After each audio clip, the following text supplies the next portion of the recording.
Bonjour et bienvenue sur justbe.fr, le site de conscience et d'inspiration pour votre spiritualité. Alors aujourd'hui, on va parler d'un concept que j'ai beaucoup évoqué dans les précédentes vidéos. Il s'agit du concept du dharma.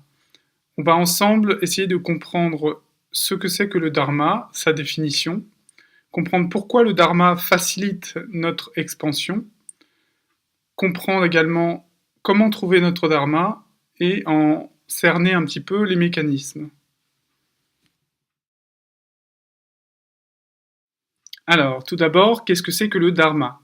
Eh bien, le dharma, c'est le but profond de notre vie, la mission qui nous incombe sur cette terre et la raison fondamentale pour laquelle nous avons été incarnés sous cette forme humaine bien spécifique et dans ces conditions et ces contraintes particulières. L'univers nous a dotés chacun, pour notre incarnation, de potentialités tout à fait différentes. Eh bien, votre dharma, c'est votre capacité à manifester ces potentialités en les combinant à travers votre être, mais également à travers votre faire, c'est-à-dire vos actions sur le plan humain, pour le bien commun et pour la conscience collective.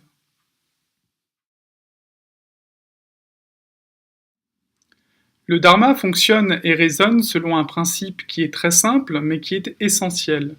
L'important n'est pas de se poser la question comment et combien puis-je obtenir d'une situation, mais plutôt comment puis-je servir, comment puis-je offrir, comment puis-je donner au collectif, au bien commun. À cet égard, donc, votre dharma redéfinit complètement la vision que vous avez de votre existence et surtout la relation qui vous lie à vos semblables. Lorsque vous raisonnez par rapport à ce que vous pouvez obtenir d'une situation, vous alimentez ce que l'on appelle votre ego. Et là, je vous renvoie à la vidéo que j'ai faite sur les mécanismes de l'ego. L'ego étant une entité en besoin perpétuel de validation et de satisfaction, il ne peut par définition pas être contenté. Même si vous obtenez ce que vous aviez prévu d'obtenir d'une situation et selon vos attentes, votre ego parviendra toujours à alimenter cette surenchère de besoins, ce puits sans fond d'attente et de désillusion.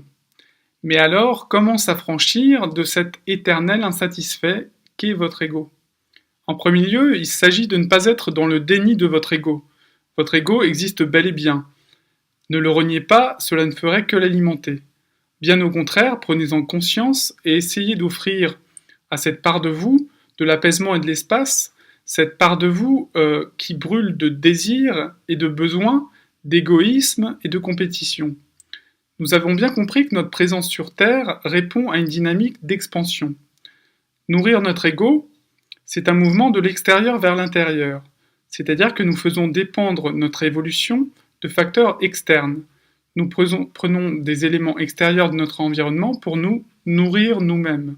Bien au contraire, l'expansion, elle, fait intervenir une dynamique de l'intérieur vers l'extérieur, c'est-à-dire du cœur même de votre être vers le monde extérieur et vers les autres. Et la condition sine qua non de cette expansion, c'est d'accepter et d'autoriser l'idée selon laquelle tout ce qui est nécessaire à votre épanouissement est inclus déjà dans votre être et qu'il suffit simplement pour les révéler de les réactiver.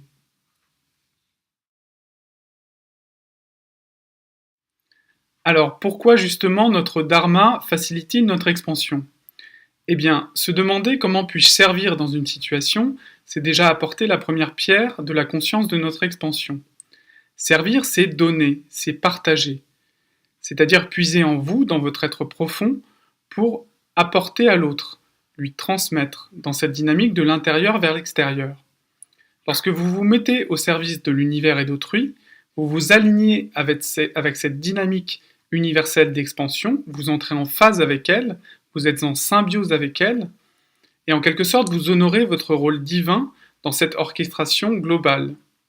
En agissant ainsi, donc, vous rétablissez la communication avec l'univers et lui mettra tous les outils à votre disposition pour faciliter cette expansion, et notamment la loi de l'attraction.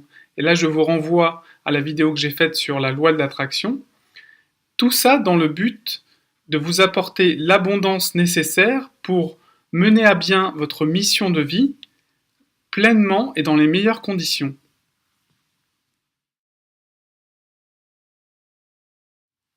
Alors, comment trouver son dharma? Comment puis-je trouver ma mission de vie dans mon existence, dans mon incarnation, le but profond de ma présence sur Terre?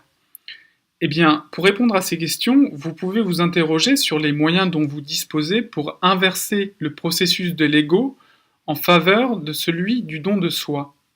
Trouver son dharma n'est pas un processus complexe en soi et ne réside surtout pas dans la complexité mais plutôt dans la simplicité.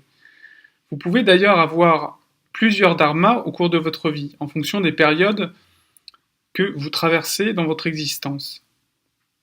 En général, c'est le dharma qui se manifeste à vous et non l'inverse, comme une sorte d'évidence, la pièce manquante d'un puzzle qui révélerait la cohérence de l'ensemble ou qui maintiendrait la cohérence de l'ensemble comme une sorte de clé de voûte. Néanmoins, certaines personnes traversent des périodes tellement confuses dans leur vie ou sont tellement déconnectées d'elles-mêmes et de l'univers qu'elles sont incapables de définir le sens profond de leur vie et donc d'entamer les réformes en conséquence. Nous sommes tous différents et sommes dotés de potentialités différentes. Certains d'entre nous sont de très bons orateurs, d'autres sont passés maîtres dans l'art de l'organisation, certains sont de très bons artistes, alors que d'autres soignent extrêmement bien les gens, ou encore certains ont des capacités physiques hors du commun. Eh bien votre dharma résonnera nécessairement avec ces compétences qui vous sont propres et que les autres remarquent par leur caractère exceptionnel. En d'autres termes, votre dharma se distinguera naturellement parce que vous serez bon ou naturellement compétent dans la mission qui vous incombe.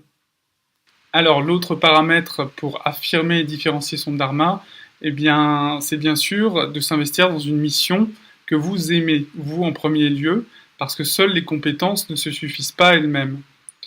Aimer exercer une activité, c'est le fondement même du don de soi. Et donc c'est normal que l'amour fasse partie de cette équation de la recherche de votre propre dharma.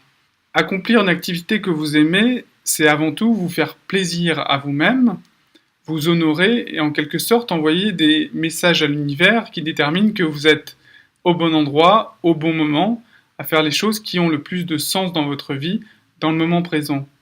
Et dans cette mesure, parce que vous êtes aligné avec vous-même, vous êtes pleinement capable de transmettre cette plénitude aux autres et de leur inspirer par vos pratiques la même volonté d'alignement par rapport à leur propre mission de vie. Donc pour résumer, votre dharma, c'est la subtile combinaison entre une activité pour laquelle vous êtes très compétent, qui vous paraît facile, en tout cas plus facile que les autres, parce que c'est une potentialité dont vous avez hérité, qui vous paraît innée, donc que vous faites, que vous exercez de manière plus facile, plus précise et plus rapide que les autres.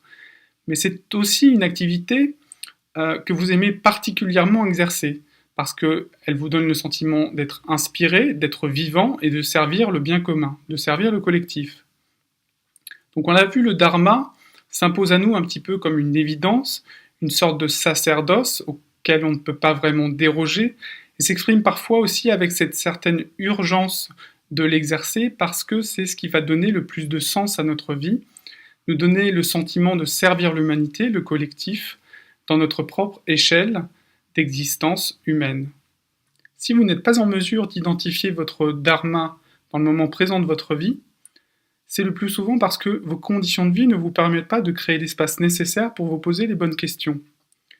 Dans la plupart des cas, votre connexion à votre nature divine ainsi qu'à l'univers a été rompue, et ce parfois depuis bien longtemps, et a été substituée par une sorte de saturation d'informations parasites qui vous empêche complètement d'entamer cette recherche sur vous-même, cette recherche spirituelle, et notamment votre dharma, la recherche de votre mission de vie.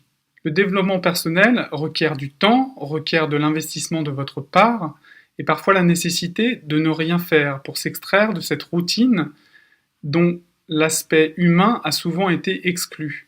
Et le développement personnel passe également par des phases d'essai, d'expérimentation, pour échouer dans certains cas, mais pour mieux réussir dans d'autres cas, et ainsi avancer dans notre quête spirituelle, dans notre quête de sens de notre vie, dont la mission de vie fait bien sûr partie.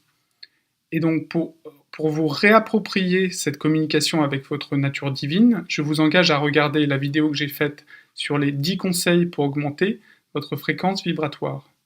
Une fois que vous avez trouvé votre dharma et que vous avez mené les actions pour entamer les réformes de vie en fonction de votre mission, eh bien, il est nécessaire que vous vous armiez de patience pour pouvoir en récolter les fruits. En effet, il est primordial de respecter les cycles, de laisser faire la nature, de laisser le temps au temps, pour pouvoir ensuite en récolter tous les bénéfices. Vous avez planté des graines de vie en vous et autour de vous, et ces graines doivent germer et fleurir, et c'est tout à fait normal que cela ne se fasse pas en un seul jour. Pour conclure, le plus beau cadeau que vous recevrez de la vie en vous alignant avec votre dharma, votre but profond, votre mission, la raison fondamentale pour laquelle vous êtes incarné sur cette terre, c'est que vous toucherez les gens au plus profond d'eux-mêmes, et vous les inspirerez, et ils vous rendront cette générosité au centuple en vous exprimant la plus grande gratitude et en vous donnant le sentiment de partager avec vous, à chaque instant, cette formidable aventure humaine. Je vous souhaite une très bonne journée, consciente et inspirante.